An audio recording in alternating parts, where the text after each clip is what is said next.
So, as an After Effects user, you've had to use Blender for some 3D animation. You've probably downloaded a Blender model and needed to animate it.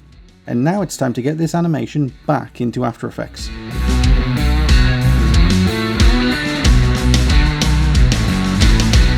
First off, well done. You've managed to figure out the animation settings in Blender. If this was Cinema4D Lite, you'd be able to preview the animation inside AE, but we can't do that. Instead, we have to render out an image sequence of our animation and then import this like any video into After Effects. In Blender, switch to the Default tab.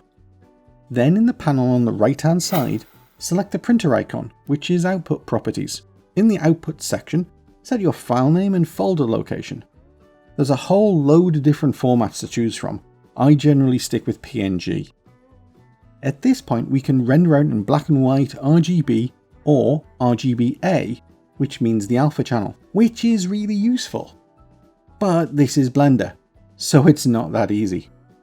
Switch to the camera icon, which is Render Properties. Expand Film and check the Transparency checkbox. Now go to Render, Render Animation. A full screen window pops up and Blender starts rendering each frame. If you spot a mistake, you can close the pop-up to stop the render. Once the rendering is done, in After Effects, go to File, Import, and select any of the images. Note that in the import dialog, there's an option pre-ticked for PNG sequence.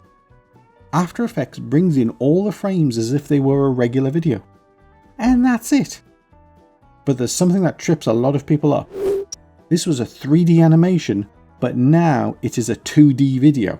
If you drop this video into 3D space in After Effects, you'll still keep it as a 2D layer, even if you've imported a camera from Blender, like this video shows you how to.